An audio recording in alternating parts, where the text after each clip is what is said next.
Hey friends, Danny Meyers here. I want to take an opportunity to talk to everybody that's involved in strip clubs. And I'm talking about the people that work in them, like the DJs and the entertainers and the managers and the owners. And I also want to talk to the customers, the people that come in and keep us all employed. I have a little problem. And my problem is I've noticed a trend in music lately, and this trend is horrible. Songs are getting shorter and shorter. As a matter of fact, I'm seeing some songs come across at like 2 minutes long. And you may be thinking, well, what's really wrong with a 2-minute song? Well, in the strip club industry, our entertainers make their money by doing private dances. Some places call them lap dances, couch dances, table dances, whatever. But most of the cases, the entertainers charge per song, something like $25 a song. And in the old days, your songs were 3.5 minutes long, and it wasn't too big of a deal. But right now, what's happening is the song ends at 2 minutes, and the customers are pissed. I mean, I have had customers yell at entertainers. I have had customers yell at me, the DJ. I have had customers yell at my managers. And you know what? It's not our fault, but I see their point. They're getting screwed over. The song's ending right before it starts, it seems like. Yeah. So I guess really what I want to do is I want to know why the songs are getting shorter and what we can do about it. So what I'm going to do right now is bring on a panel of experts who can tell me all about what we can do here. I want to start with going up to Columbus, Ohio. This guy is the 2016 Exotic Dancer Publications DJ of the Year. He is on the board of directors for Panda, Professional Adult Nightclub DJ Association. He is a Billboard reporting DJ, a DJ Times reporting DJ, and a host of Panda Off the Charts. Hello, Alon Fong. Welcome.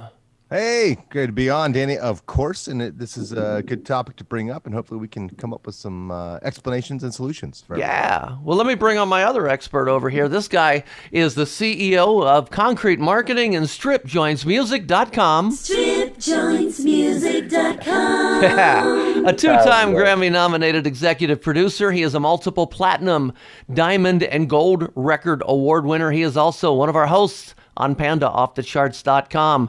Bob Chiappardi, hello, sir. Hello, sir. How are you? Excellent, excellent. Thank you guys for helping me try to understand what's going on. Alon, I want to start with you. You've been DJing in strip clubs for quite a long time. Are you noticing the same trend, and are you having the same problems with customers noticing the short songs?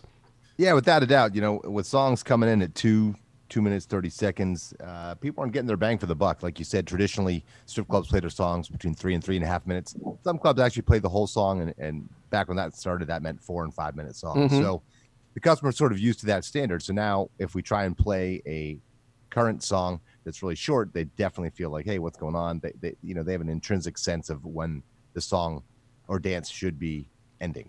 So yeah, I think Bob's going to have some good explanations for why this is happening. I'm very curious to hear what he knows. Yeah, because Bob Chiappardi, you run StripJointsMusic.com. You talk directly to a lot of label people, executives. You talk to the artists, the producers, and everything.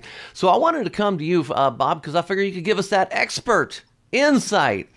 How come the songs are getting shorter? I'm more than happy. Being an industry type person and having to understand what's going on with the music industry on a day-to-day basis, dealing with my clients, the record labels, and artists.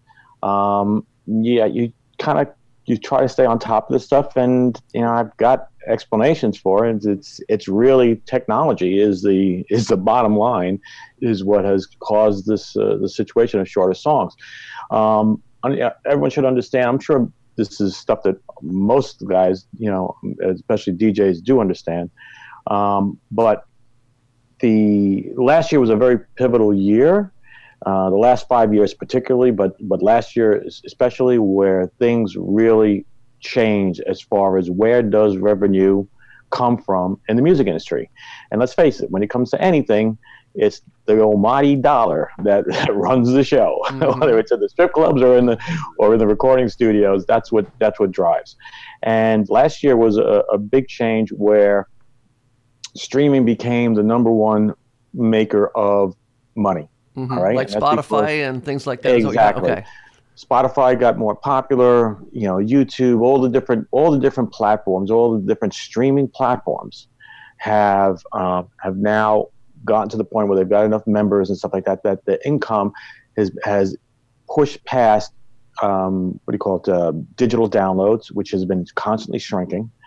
And it's actually to the point now where physical products, CDs, are actually generating more income than digital downloads, which is kind of interesting. Wow. All right. But bottom line is 75% of the income coming from music is now coming from streaming. Okay. All right. Okay. So what does that mean? All right. So what that means is the way that people consume music. All right. And you probably do it the same, is now you've got access to all this music. You don't have to, you can listen to anything you want on Spotify. Everything is up there. So now you're more apt to bounce from and discover stuff and search for stuff. So what winds up happening is and the way that they pay, the way Spotify pays, is they play per song. I think you have to have 30 seconds of play, and then it registers as a pay. All right. So if you listen for 2 seconds of it, it doesn't count. But if you listen to 30 seconds, I believe, or 15 seconds, you get credit and you get ka-ching. It comes out to be, less than a half a penny, but you do get that ching. Sure. But if it's an 8-minute song or if it's a 2-minute song, you still get that half a penny. Oh. So now if I'm an artist with an album, all right, and you're going to listen to my whole album. Remember back in the day when a whole side of a vinyl album was like think about Allman Brothers album or Inagata Davida or, where now, if I did an album that had basically had 3 songs on it, all right, and each song was what do you call it, was anywhere from 8 to 15 minutes long, like a Yes album. Like we could name all these different albums that are like that. I get a half a penny. Now, meanwhile, if I listen to a Beatles album where the songs were like 2 minutes and 35 seconds, somewhere a minute 81 seconds, I remember, right, where you've got 17 songs on one record, and I spend the same amount of time, I'm going to make 17 times more, right, than somebody who's listening to, not 17, but 3 times as much more as somebody who's listening to an album that only has 3 songs, meanwhile the same length of time. Okay. Well, that makes sense. So it behooves an artist to make shorter songs. And the what do you call it? The facts are in, all right? The numbers are in. There's a service, Digital Music News. I don't know if you guys listen to that, but they reprint a lot of stories. One came from Quartz, who is also aggregates curated news. And they did a comparison, right? So just to give you some ideas of numbers. Kendrick Lamar. All right, his Good Kid album, right? The average length song was 5 minutes and 37 seconds. All right, in Damn, all right, that's his most current, right? The average was 3 minutes and 57 seconds. So from 5:37 down to 3:57. That's a big change, right? Drake, we were talking about Drake earlier before we got on the air. All right, with Drake, what do you call it? His songs have become shorter, and his albums have become longer. So now the folks are putting in more shorter songs because that behooves them. Because if someone's going to listen to the whole record, they're going to get that much more money by listening to more individual songs. All right. Kanye West, Life of Pablo, had 8 songs less than 3 minutes long. All right, in Life of Pablo, and then my Beautiful Dark Twisted Fantasy had only 2 that were under 3 minutes long. All right, Nicki Minaj, what do you call it? Her tracks were shortened by on the average of 11%. J. Cole, 29%. Wow. Right, from his 2 albums. Sure. Then you've got Lil Pump. Look at Lil Pump, his Gucci Gang, right? All right. How long was that song? That song that clocked in at what? It was short. What do you call it? I know short. We waited on the remixes, but it was short. Yeah. And his album, right? His debut album had 15 songs on it, and it was only 36 minutes long with 15 songs. Wow. Interesting. Well, that is a hell of an explanation. I mean, now I'm starting to understand this, and now we understand the problem. But you see, I can't really tell my customer that because he still feels he got screwed out of song length. So let me go back up to Alan Fong. What do you do now that a lot of songs are coming out at 2 minutes and you want to try to avoid the 2-minute song? What do you do? Well, there's a couple ways I think you can solve this. One is when you use the songs. So one way to use a shorter song would be during an uptime or a 2-for-1 or one of those special song dance price things where you usually play the song shorter anyways. I'll use them during those. Sometimes that's one solution. The big one for me is remixes. So like you always hear us talking about on Off the Charts, Panda Off the Charts, and the Panda Top 20. The remixes usually have an intro, an outro, a build. So they add stuff, and they'll often just take the chorus or the big hook and use it, and then have a big instrumental banger part of it, right? So that's another way. Those tend to be around 3 minutes or longer. And then the final way to do it is use your DJ skills. With whether you're using Virtual DJ or Serato or whatever programs you use, you can set cue points in your songs. So if I have a really short song, let's say a 2-minute song, I'll set a cue point right at the chorus. And then when the chorus goes through once, I'll just hit cue again or as many times as I need to, knowing, and I'll pay attention to how long the chorus is. If it's 20 seconds and I need to add a minute, that means I need to play the chorus 5 times, 4 extra times around there to get it close to the right time, right? So you can do cue points, you can set loops, which is sort of the same thing, is another way to do it. Or you can set a cue back to a verse if you want. There's different ways to do it. Just play a verse again. You just have to pay attention and do math on the fly in your head to how long each segment of the song is to figure out roughly how to get it to around 3 minutes. But most strip club DJs don't know how to loop and cue and things like that. So yes, they got to learn. Yeah. Time to learn. So we go back to the remix thing. I mean, you've got like I use DJ City and BPM Supreme, and I use Funky Mix and Ultimix a lot. But there's several of them out there, and they do that. They take it and they make the song a little bit longer, which always does help us. I will say that when it comes to choosing a song to add to my library, if a song is not really popular and nobody's going to ask for it, and it's 2 minutes long, I won't even waste my time with it. It's not worth the effort. So, to the new artists, if you want to get these things, in the strip clubs, we need a little bit longer versions. I want to go back to Bob Chiappardi because, see, people like Alon and I, we're strip club DJs. We can't call up the president of the major record labels and say, hey, man, we need bigger songs for the strip clubs. They'll kind of laugh at us. But you, the CEO of StripJointsMusic.com and Concrete Marketing, and you would have all your connections with all of these people. You see where I'm going with this, Bob? Yeah, that's exactly right. Is there anything you can do for us to maybe get, I understand the reason for doing the short ones for Spotify and things like that, but if they could, is there any way you could talk to him about maybe making separate mixes that are a little bit longer for us?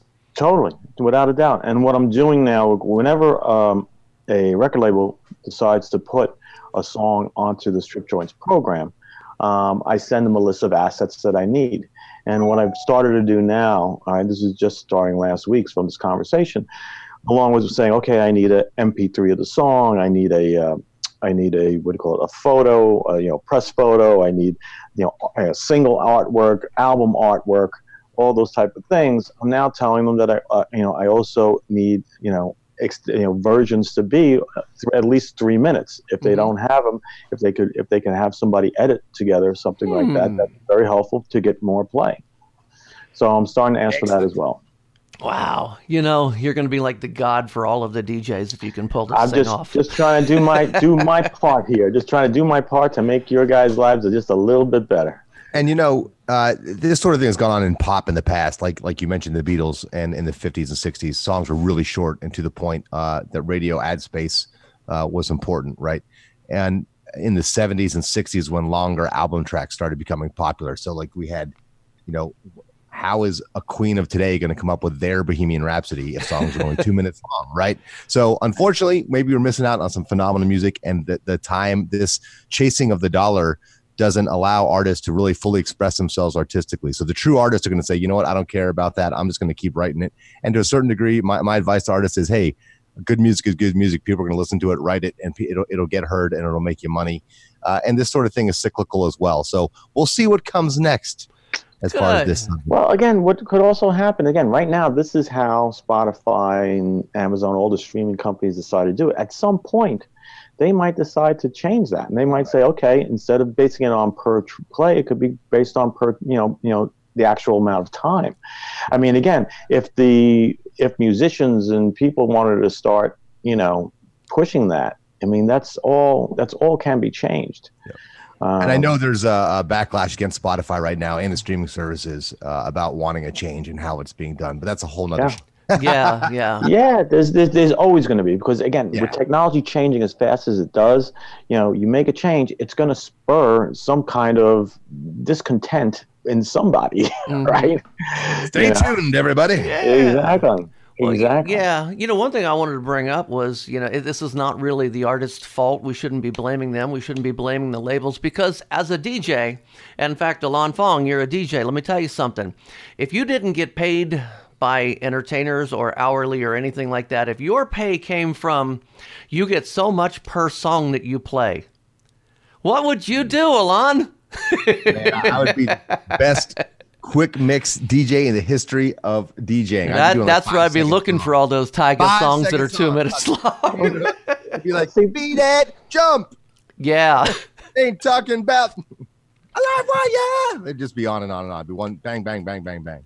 Oh, well, and maybe there could be a technology that can actually, again, the way that they build these algorithms and all this stuff, and there may be a technology that can be developed that could actually kind of do a quick fix and a program that's a song extender, and where it can figure out where the chorus is, where that certain thing is, and kind of do a self edit. Right. Yeah. AI, baby, you gotta love it, right? Yeah, and then Cover Jock will introduce our girls. Yeah, right. Oh, that's a whole nother story in itself. Well, I'm done. Yeah, I feel so much smarter now that I have talked to the two of you, and I thank you so much for coming on here. Bob Chiappardi, stripjointsmusic.com. If you own a strip club, get your DJs to do this. If you manage a strip club, get your DJs to do this. DJs, sign up. Stripjointsmusic.com. It is free. All you got to do is sign up, and Bob will verify that you are really a strip club DJ and not somebody trying to snake a bunch of free music. And so basically they can get that and get signed up on your program. Bob Chiappardi, thank you so much for adding your expertise. Of course. Happy to do so, and thanks for inviting me. Alon Fong, thank you for your expertise as well. Catch us on Panda Off the Charts and PandaTop20.com every month, folks. I was just going to say that. PandaTop20.com, PandaOffTheCharts.com. This is Strip Club U. Like it, share it, comment, and spread the word. Thank you guys very much. Peace. Yeah, bye now.